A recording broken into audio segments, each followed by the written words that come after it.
Welcome back, Elaine, to the Zoom room for another Art of Living Go live session. Let's have a look at our teaching for today.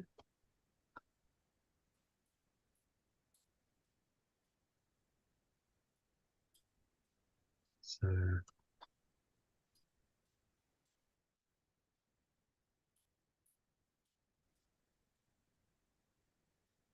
share my screen with you.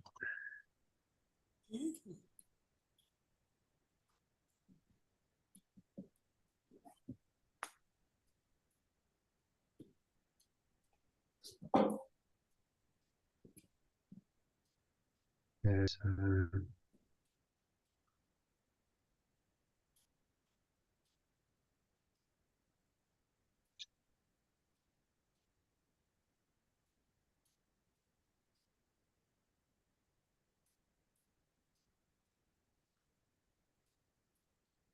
All right, so if you can read that very short and sweet quote. The only path wide enough for us all is love. A lovely sentiment by an Iranian writer called Kamal Kujuri, which alludes to the one universal spiritual path beyond religious, political, and other ideologies of dogmas that every human being is on, whether they're aware of it or not. So only path wide enough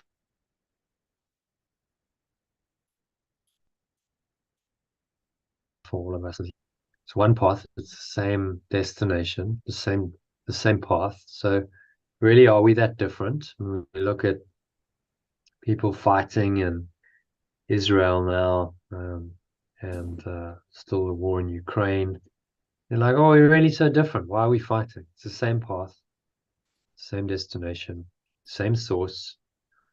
We are just on a human level. We all have the same issues. We've all got bodies we've got to deal with. We've all got special relationships, families. We've all got financial things going on, all of that. And so we're not really that different, are we? We're not really that different or separate. Just the mind that makes it so, and then on the basis of the apparent differences decides it's going to go to war and have a massive conflict and actually kill itself in the form of others. And that's just how insane is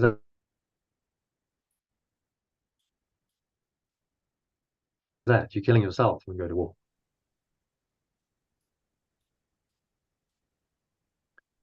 But it's all just your projection. So if you consciously chosen and followed this path of the universal spiritual path, is the process of letting go of what Yeshua calls the blocks to the awareness of love's presence, and therefore becoming increasingly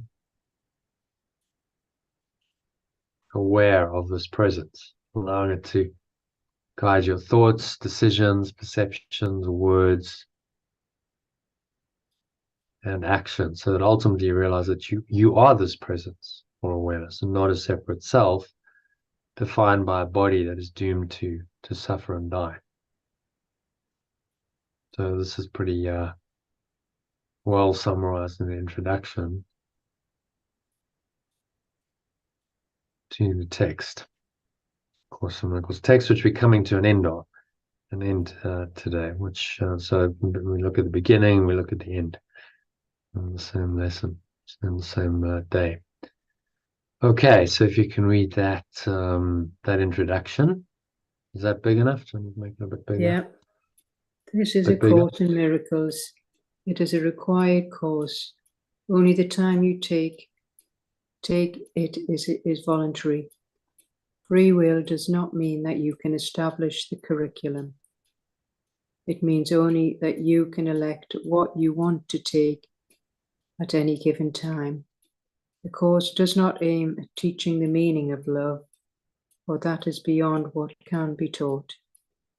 It does aim, however, at removing the blocks to the awareness of love's presence, which is your natural inheritance. The opposite of love is fear, but what is all-encompassing can have no opposite. This course can therefore be summed up very simply in this way. Nothing real can be threatened, nothing unreal exists. Herein lies the peace of God.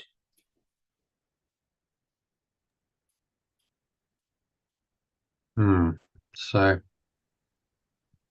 any thoughts on that? That's all in that last three sentences, isn't it? Nothing real can be threatened. That is a summary of the entire text. Yeah. This is a beautiful summary of the entire text, which some have said, if you fully understood this, you wouldn't need to read the text. If you really got it, it's all in there, not the whole teaching. And in those last three lines, that is the absolute executive summary, the succinct summary of the entire course. Yeah. Certainly the text. Nothing real can be threatened. Nothing unreal exists.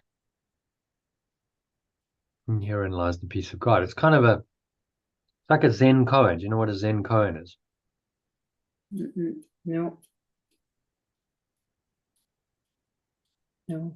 A Zen koan was a riddle that a Zen master would give to a student to try and stimulate some different thinking, to try and activate, their deeper spiritual intelligence. So, a classic Zen koan is, what is the sound of one hand clapping? One hand. What is the sound of one hand clapping? Well, not really going to hear It it. makes you think, doesn't it? It does, yeah, because you need two hands to clap. So what does it mean then? It's a riddle. You see, it's not so just straightforward. Well, and the ego will dismiss it as ridiculous and go, well, that's just ridiculous. But actually, there's a profound wisdom underneath it, like a deeper meaning to the Zen koan, which is why the master gives it to his disciple and says, okay, go figure it out. I'm not going to tell you the answer. You go work it out. Because when you think about it and you contemplate it deeply and you work it out, you go to a different level of awareness.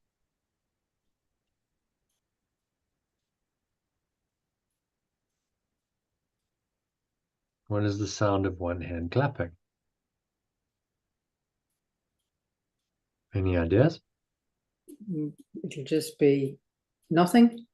You're not going to hear anything. Exactly. Nothing. Yeah. Sound of one hand clapping is nothing. There's no sound. Okay. So now you're talking about silence, stillness. Yeah. No sound.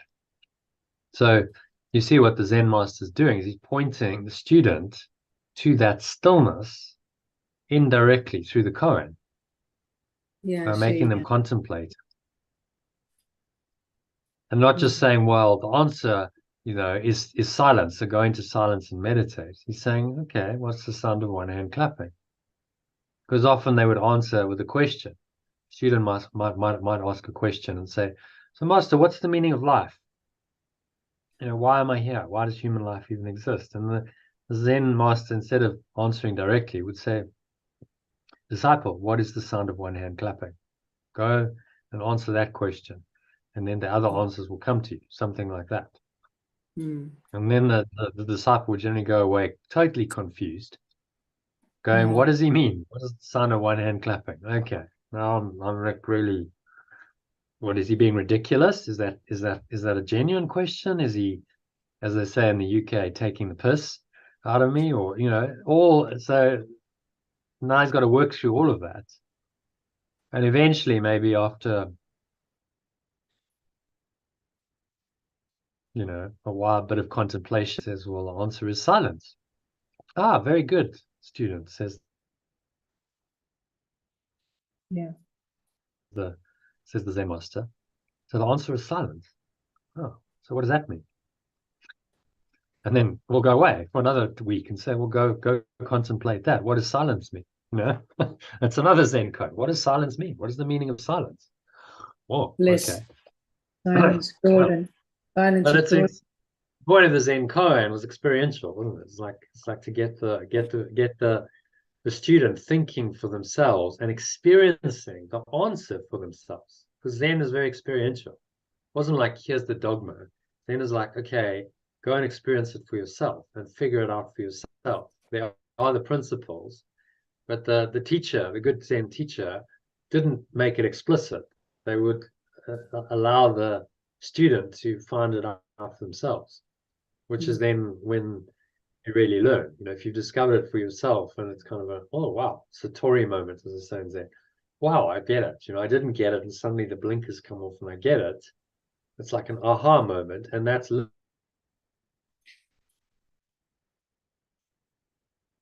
learning. Then you learned it yourself, kind of learned it by rote, and then you can regurgitate it. Oh well, you know, I can speak the speak because I've listened to my master for tens or hundreds of hours, so I can speak what he's saying because I've got a good memory. But do I live it? Do I feel it in my heart, in my mind? Do I embody it?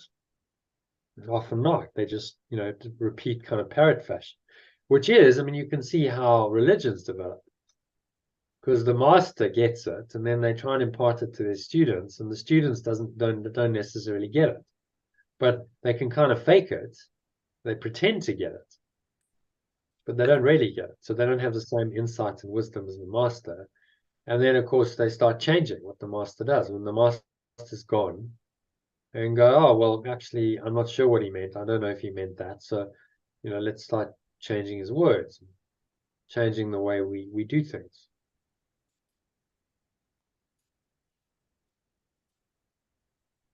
So you might also be wondering why there's a statue next to the text in the slide above. Did you wonder that? Never really gave it a thought, to be honest with you. It looks like, well, Michelangelo. The statue of David, yeah, sculpted by Michelangelo. This is probably the most famous sculpture. In fact, probably it is the most famous sculpture. And he's the most famous sculptor in the world, right? Period. That's the David is like the height of sculpture. It doesn't get better than that.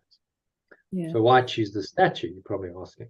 Well, firstly, the block of marble, it became one of history's most famous masterpieces, had been twice discarded by other sculptors. Well, we don't know the history, but I looked into it for a reason, which I'll explain now. So when he finally got his hands on, Michelangelo finally got his hands on it, the marble had been waiting for 40 years for someone who's up to its challenge. So, okay, this thing has been discarded. No one could, sculptors who didn't have the same vision and skill as him hadn't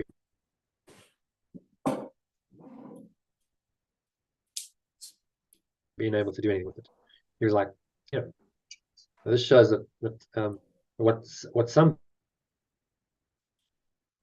people may consider to be worthless may actually be a masterpiece just waiting to emerge when someone has the necessary vision to see it for what it really is and the skill to do what's necessary to develop its true value.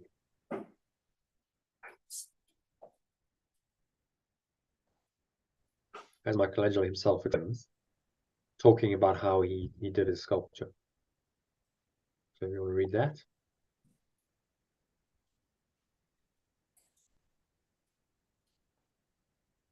Elaine, you can read the. I'm saying she's come in, she's soaking wet. Yeah, 2 seconds. It's just the one knife. It's been chopping it down. Yeah, no problem, Dave.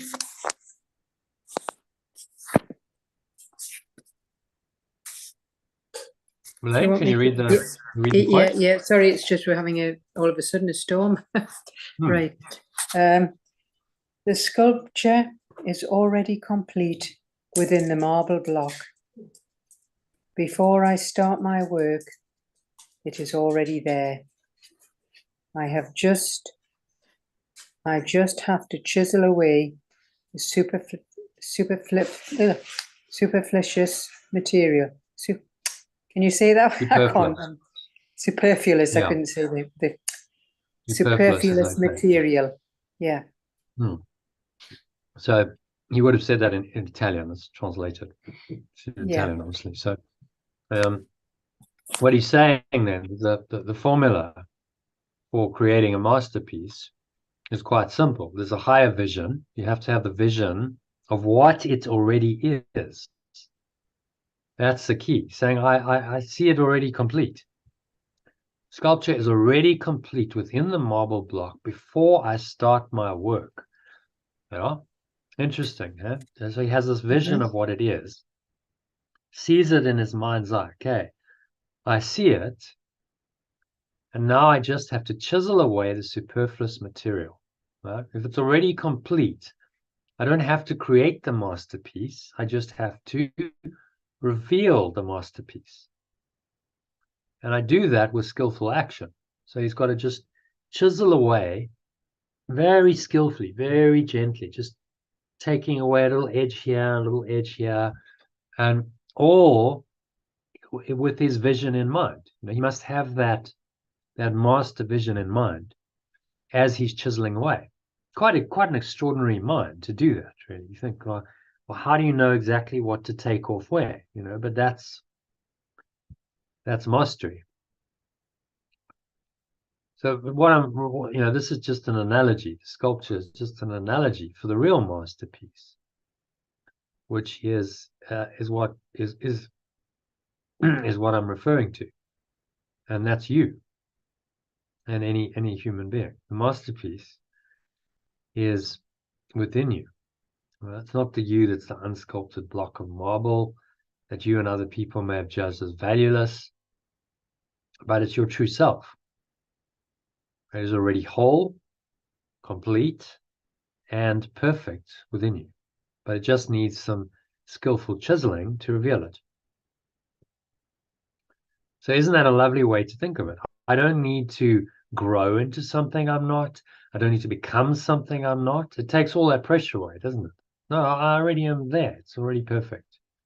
As he says, the sculpture is already complete. Within the block, it just has to be chiseled away. The superfluous material has to be chiseled away, which means that's all about letting go, isn't it? You've got to chip away at what's not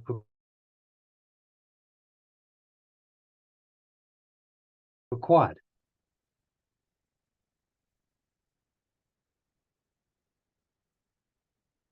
So that the greatest masterpiece of sculpture was created by the self-same process that's going to reveal the masterpiece of your true self, or the Christ in you. And that's accepting that it's already there, having that vision that it's already there, and then just chipping away at it to reveal that. That's a lot easier than trying to create that, become that masterpiece from an apparently, dysfunctional, deficient foundation basis. You'll never do it, because you'll never get to that level.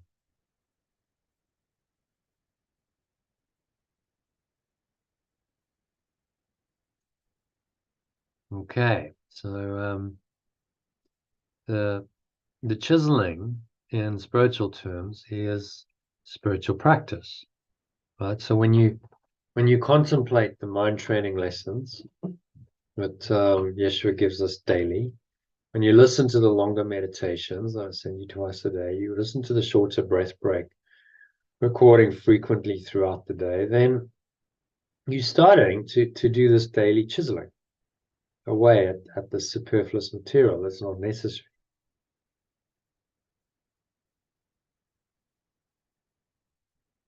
So that leads us nicely into our lesson for today, which is lesson 266. So let's just bring that up.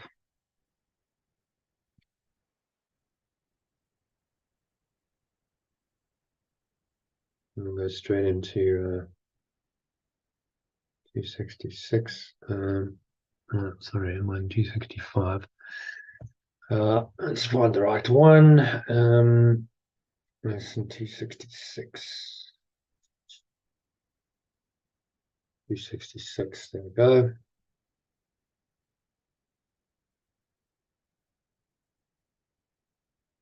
Okay, so well, if you can read that. Just make sure we've got the correct audio set up. Great, okay.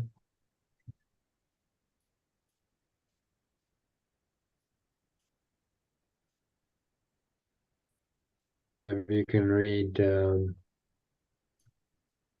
lesson 266, the original and the alternative form. Yeah. My holy self abides in you, God's Son. My innocent self lives in you, the extension of perfect love.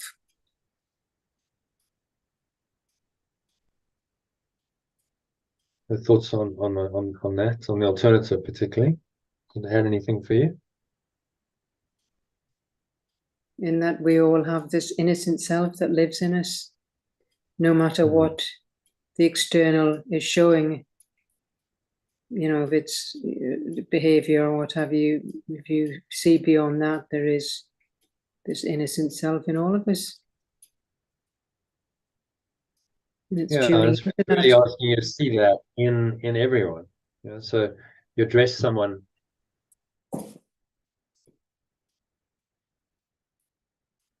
particularly if they've annoyed you or upset you, you address them. You could even say their name. It lives in you. The extension of perfect love.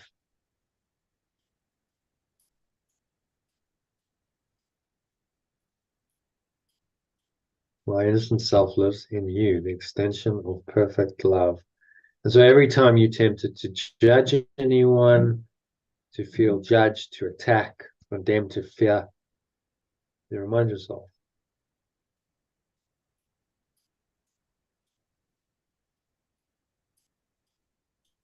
Okay, so go to paragraph 1, which is the short prayer in this lesson. Just the alternative. I don't know. I think read it in both the original and the alternative. It's quite short, so just line by line. Can't see the top one, the original. Oh, that's it. Yeah. Father, you gave me all your sons to be my saviors and my counselors, in sight, the bearers of your holy voice to me. My source, you gave me all your extensions to help me awaken and be my counselors in perception, the bearers of your healing voice to me. In them are you reflected, and in them does Christ look back upon me from myself.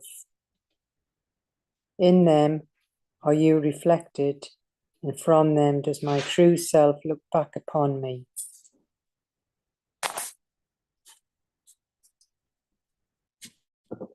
Let not your Son forget the holy name. I, as your extension, cannot forget your healing presence. Let not your Son forget his holy source. I, as your extension, cannot forget my one source. Let not your Son forget his name is yours. I, as your extension, cannot forget that my identity is yours. So what's he saying in this one? That we're all coming from the same source, and that we're all innocent. So, and I cannot forget my identity is all of yours, and we're all one. And our true self is looking back, that one, you know, we're looking back at each other. Whatever we're seeing in front of us is in us. Yeah. The change, let me not to I cannot forget. So these are affirmations of the truth. I cannot forget. And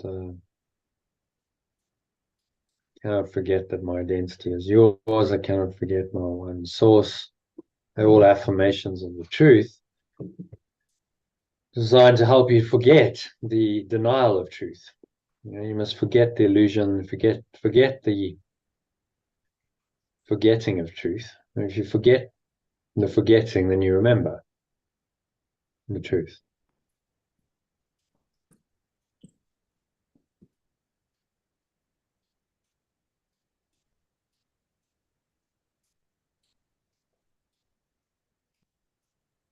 Okay, so any other thoughts on that first paragraph? Oh, it's very clear. We are all just one. We're just looking back at each other. Yeah, so everyone reflects my own true self, and whatever I perceive in them, I'm really perceiving in myself. Yeah. So if I hate anyone or anything, you mentioned your friend Sally going, well, I hate Tenerife. Yeah. Well, that's just a projection of my own self-hatred, really. Yeah. Yes.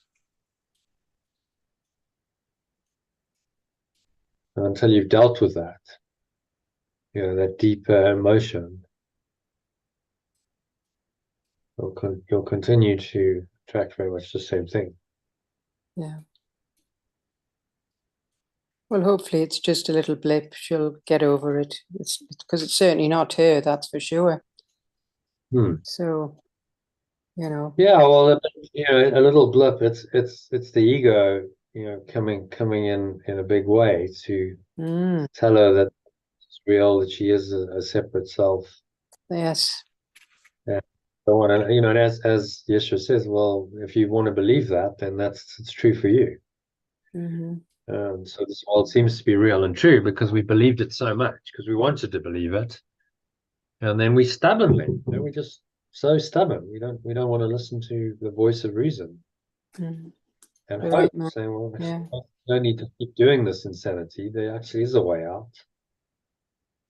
And we go, oh no, but I want a better way. Well, that way doesn't really work for me. Yeah. I want a way that allows me to, protect all my illusions. So that's, typically seeking a magic solution on the level of form. Yeah. Which is never the way. Well, I'm trying to sort of shine some positivity. However, it's just a case of her opening to it, isn't it? Yeah, you can't force her. Maybe she needs to suffer some more. Right, to open, often most people, there's two ways of doing this. There's the way of the cross, which is the way of pain and suffering, until eventually you can't take it anymore. There's a kind of a cracking of the shell of the ego. And you realize, well, I have to change my mind. Yeah. So it's that's down the to one her. way, the way of... Yeah, it's down to her. And then there's the way of mastery. The way of mastery says, well, you can actually learn this, you can study this, you can practice it, you can do spiritual practices, you can be very proactive in learning this. And the more you do those kinds of spiritual practices, the more you'll accelerate your learning and the quicker you'll understand.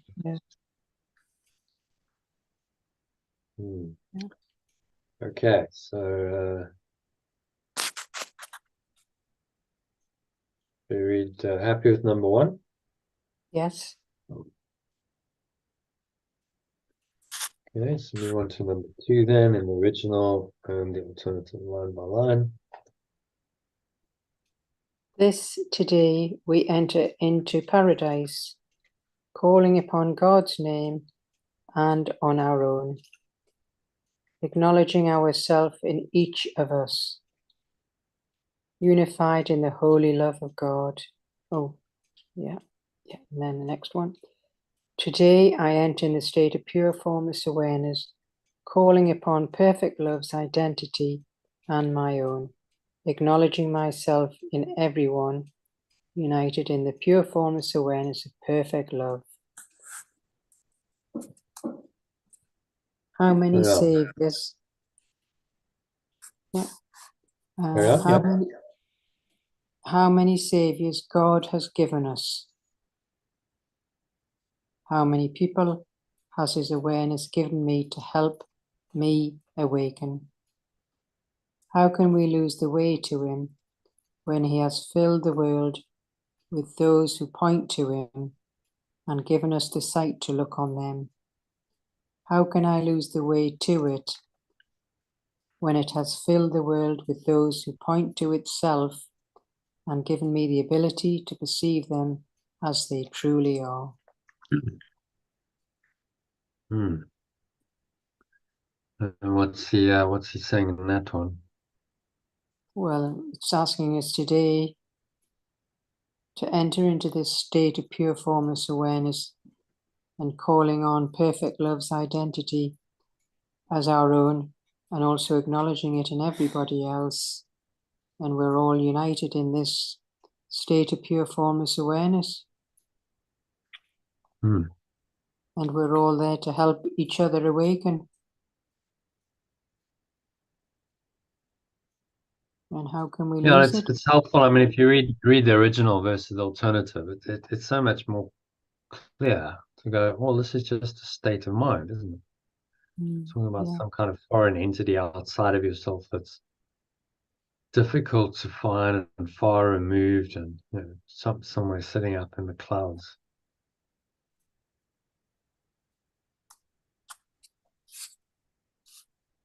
It's about recognizing it's just your own state of mind.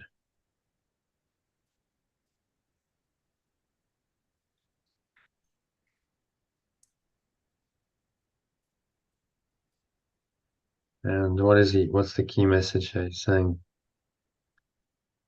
Fill the world with those who point to itself and give me the ability to perceive them as they truly are. So the way that I can learn this thought system is to see that everything and everyone is just a projection of my own mind. Fill the world with those who point to itself and has given me the ability to perceive them as they really are.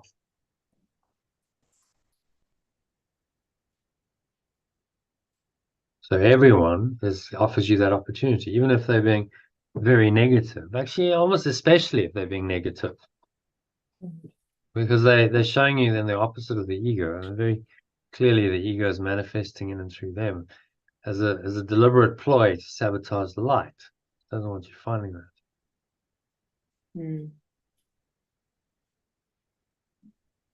You start to see what the cunning of the ego is.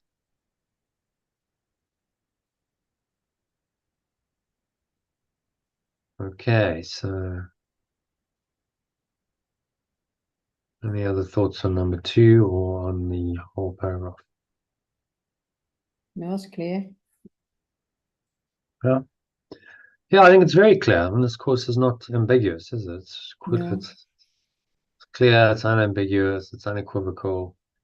It's just to apply it rigorously without exception is the art of it. That's not going to be easy to do. That's the challenge here. Yeah, but at least the principles are clear, because many teachings, the principles are not clear. You don't know exactly where you are with it.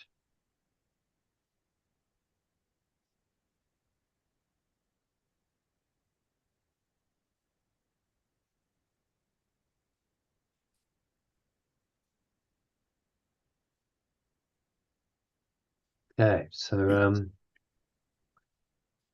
any other thoughts, comments, or questions on that? Otherwise, can do a little meditation on it. Yeah. If you like. Yeah. That's okay. Good. So, give me a moment to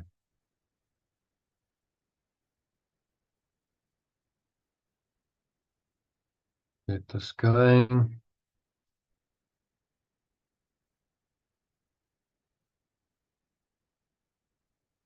Okay. So I'm going to do a meditation now on today's lesson, which is Workbook Lesson 266 from A Course in Miracles.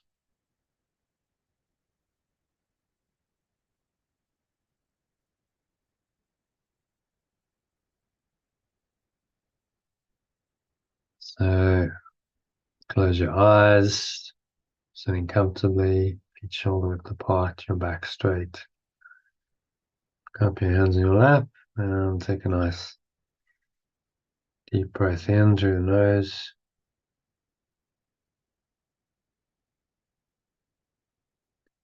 Take a nice deep breath in. Feel the stomach rise, the chest rise, subtle flow of air in through the nostrils.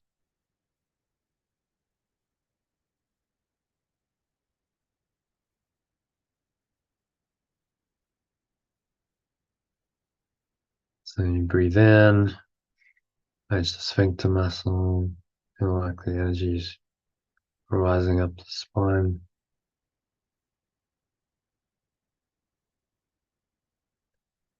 Pause at the top of the inhale, so just scan your mind for.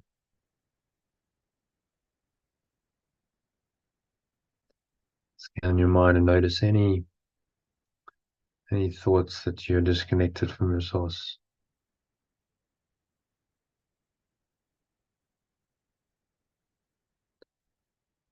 Whatever's going on, thoughts, emotions, related body sensations, particularly anything that feels negative, limiting, contracting, constricting. Remind yourself that my innocent self, and breathe in,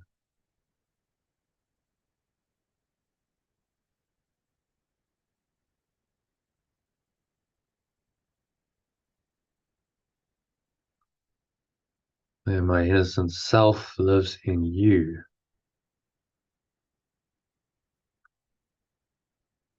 Extension of perfect love. And then address person or people involved who came to mind.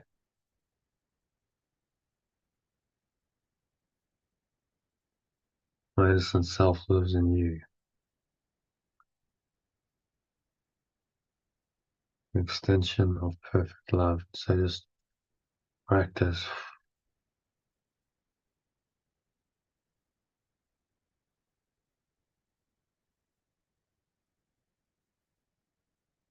So you just breathe in this innocence, this purity, wisdom to every pore, every cell.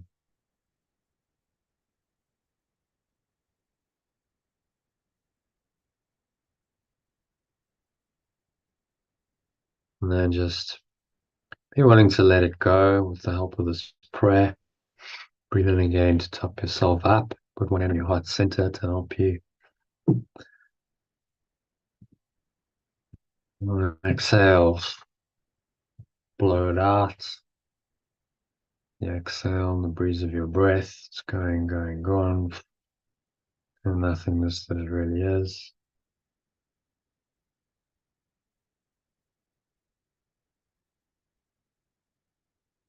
So my source.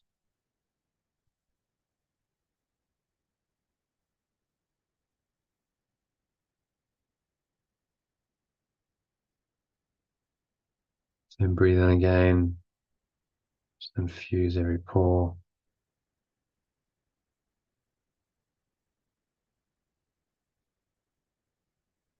Breathe in spirit of light, peace, and joy.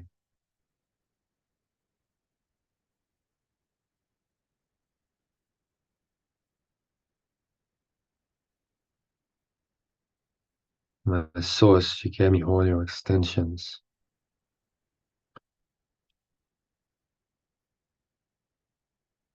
Once you repeat those words aloud,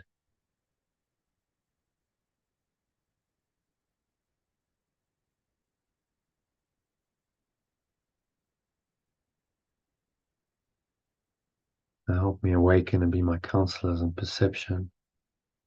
the speakers of your healing voice to me.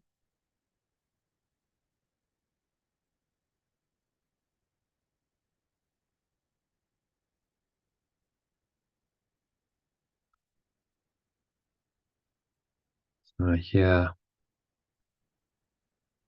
your voice and perception and my own experience.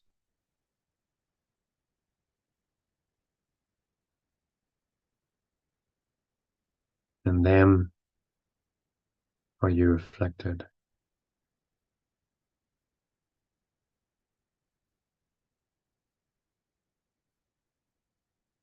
And them are you reflected.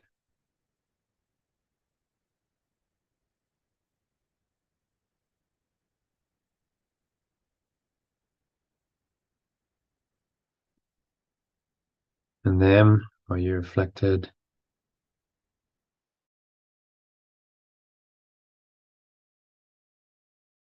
And from them does my true self look back upon me.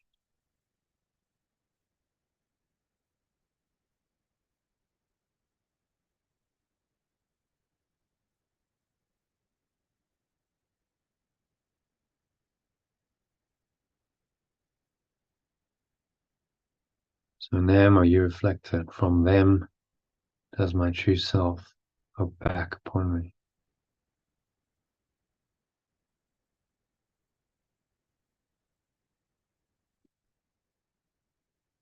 I, as your extension, cannot forget your healing presence.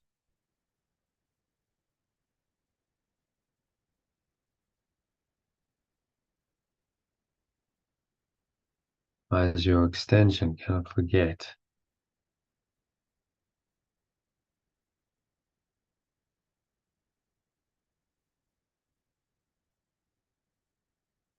I, as your extension, cannot forget your healing presence. So breathe it in to every pore, every cell, every muscle.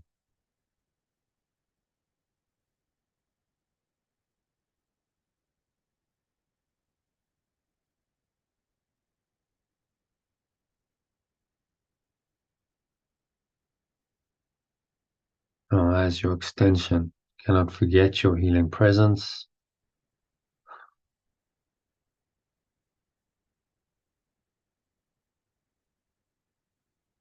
Just exhale and blow out.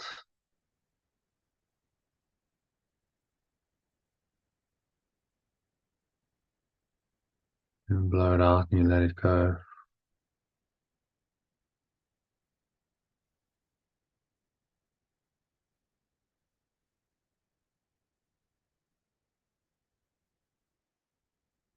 As your extension, cannot forget that my identity is yours. So today I enter into the state of pure formless awareness, calling upon perfect love's identity and my own.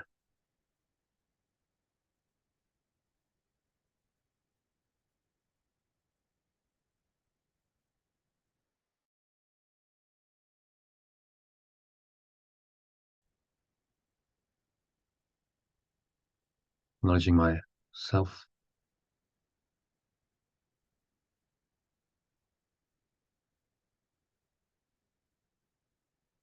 and everyone, united in pure formless awareness of perfect love.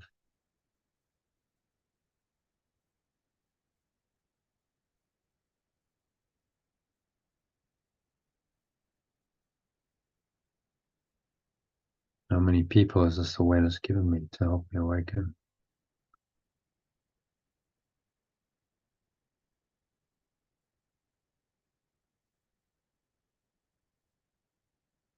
How can I lose the weight to it?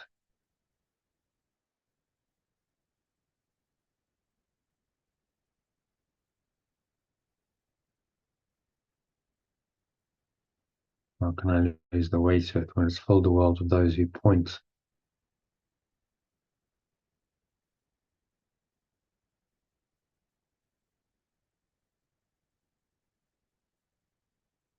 How can I lose the weight to it? when it is full of the world.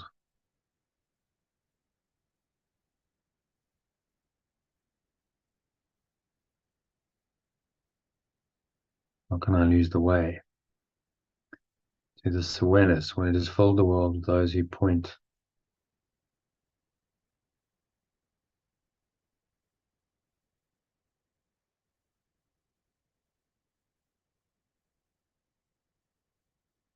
So how can I lose the way to it when it has filled the world with those?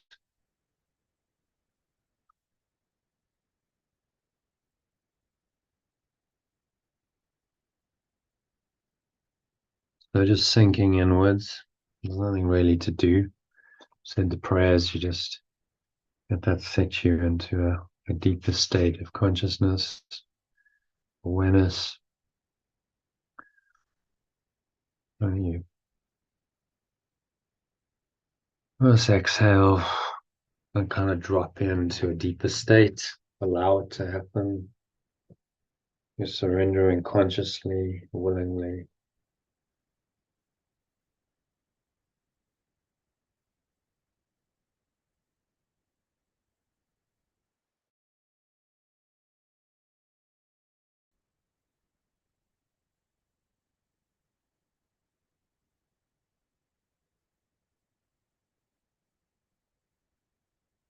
So nowhere else to go, nothing else to do, nothing else to think about. You just breathe, relax, be still.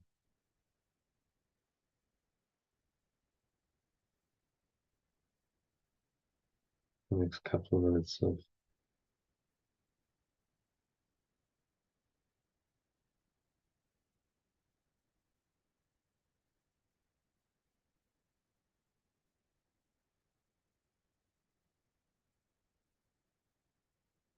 so many thoughts come up.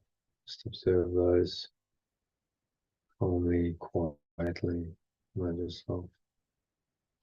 Today's key idea, key lesson, that my innocent self lives in you, as well as a person or people involved in the situation. So look at them, read them and say, my innocent self lives in you, and name them my brother. Put their name to it, and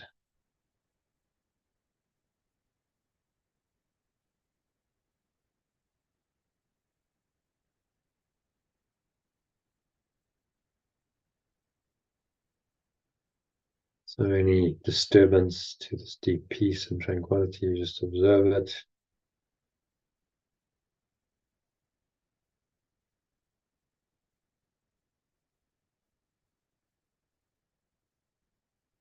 There's nowhere else to go, nothing else to do, nothing else to think about.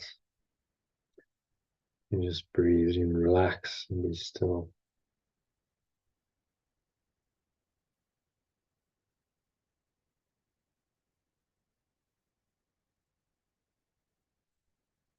And so you just contemplate the deeper meaning of this quote, a profound quote from Yeshua. And my innocent self lives in you.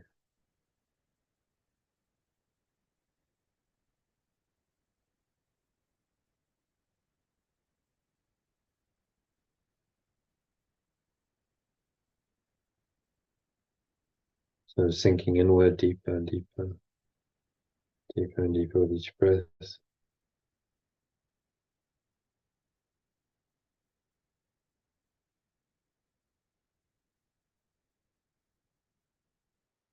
Any thoughts come in,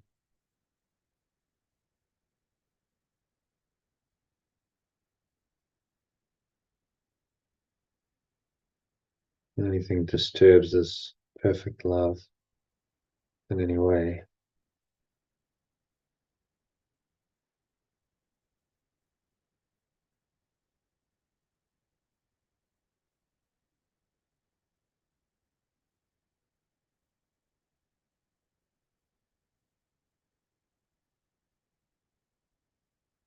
So just let this innocent self you really are and everyone else has just be revealed to you. You don't have to do anything because it's already there.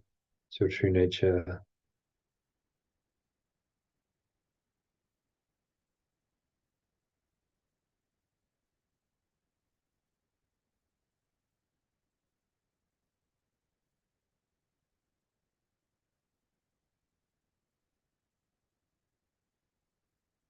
You find yourself sinking deeper and deeper and deeper with each breath. The still, calm, quiet, peaceful state.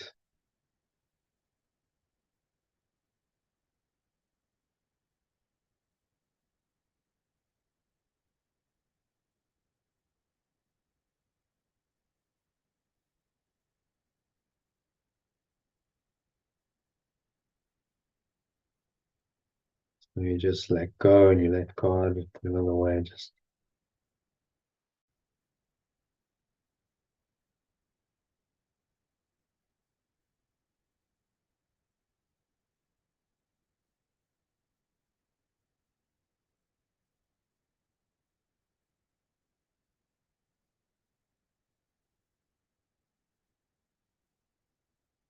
any thoughts come up that are seemingly negative, limiting, contracted, constrictive. Just remind yourself, my innocent self lives in you, extension of perfect love. Address the person or people concerned. Just exhale and just blow it out.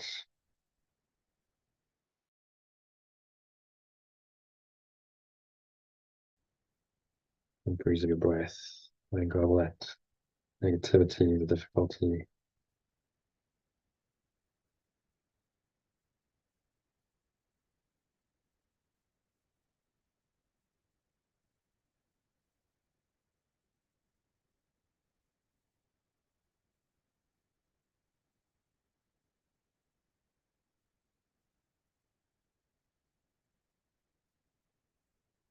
And just blow out all these superfluous thoughts and emotions like the marble on the Michelangelo, on the David, Michelangelo, just cut away, just have a sense of releasing all that.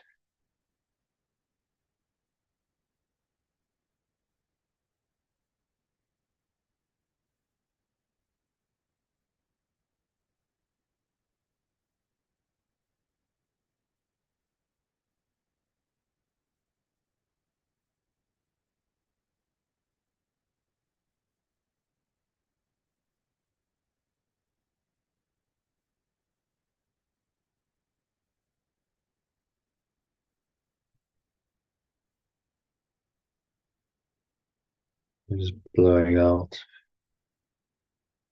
all negativity, all darkness under the breeze of your breath, blowing it away. It's gone. All the stomach into the spine. All the last remaining air out.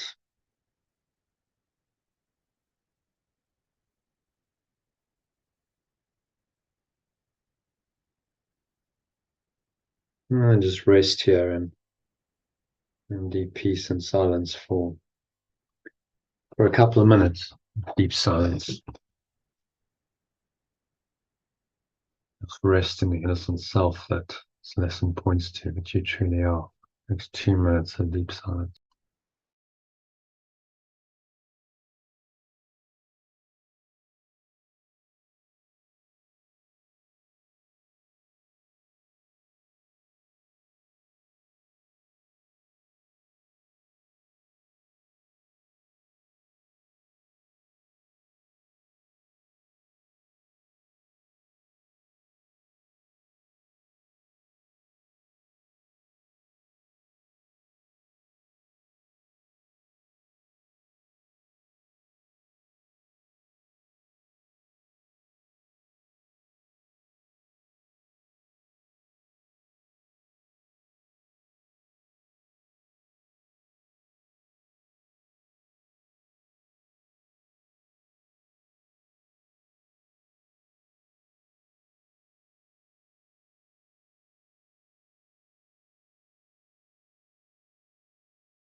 Just gently coming back from this deep state, deep connected state of awareness. An awareness of the body and the breath, senses in the world.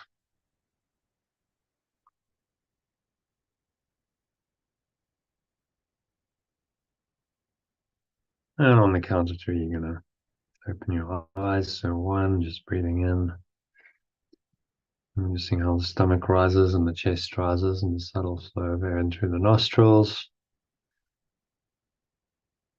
And pause at the top of the inhale. Smile. Scan your mind. So just noticing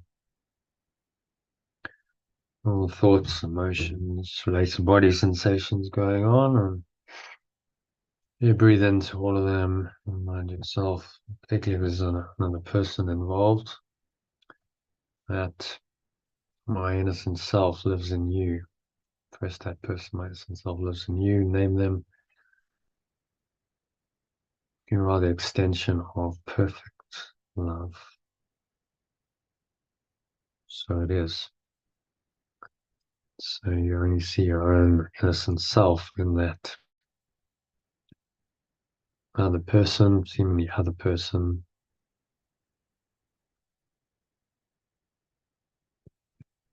It reminds you of the truth of who you are. So everyone really is there to remind you of who you really are. And if they do otherwise, then you're just misperceiving them. It's all part of the mad illusion of the ego to tempt you to believe in what is not true. And you can change your mind and correct it. So correction is simply his lesson. My innocent self lives in you.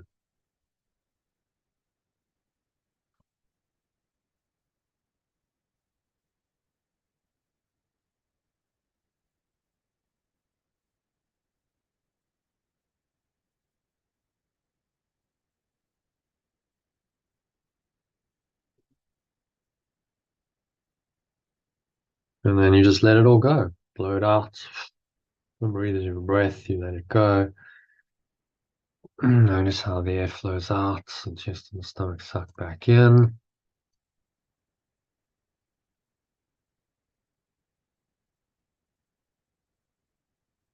And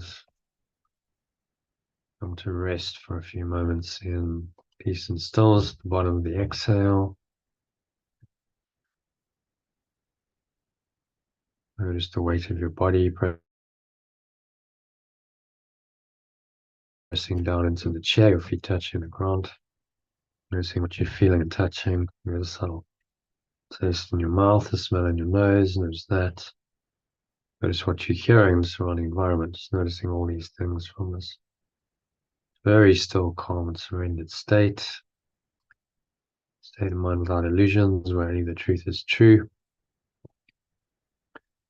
State of mind which you know that only this is true and nothing else is true. So it is.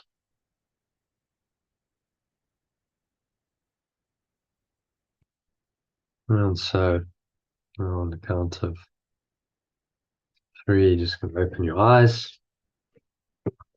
Just take a moment.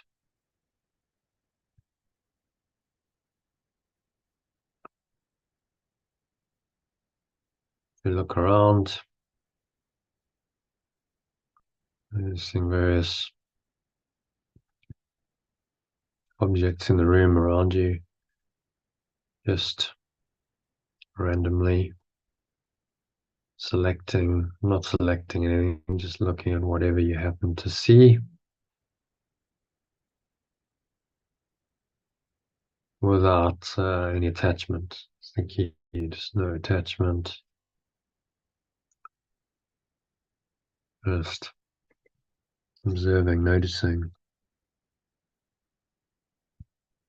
And notice how peaceful and clear you feel.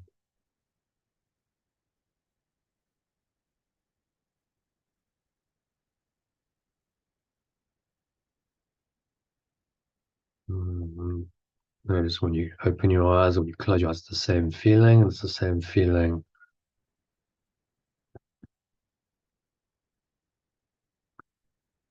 whenever you happen to be looking at. So look at a number of objects. It's the same awareness. It's the same feeling. So this teaches you that there's really only one and the same awareness, underlies all your sense perceptions.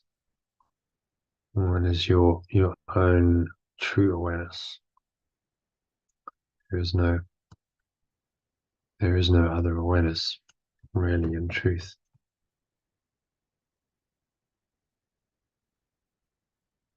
This is a very powerful lesson to learn.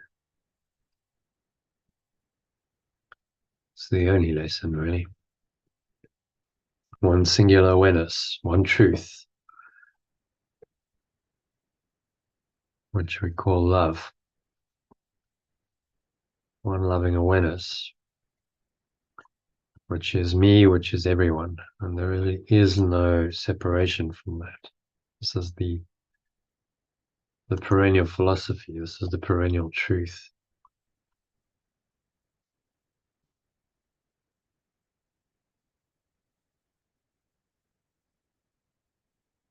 There is nothing else that is true. So it is. So just anchor the state in for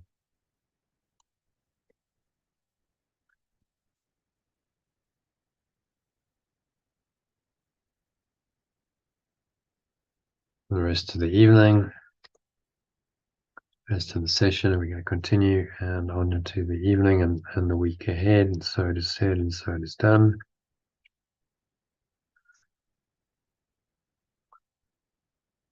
And so that brings us to the end of the meditation. In the first part of the session. So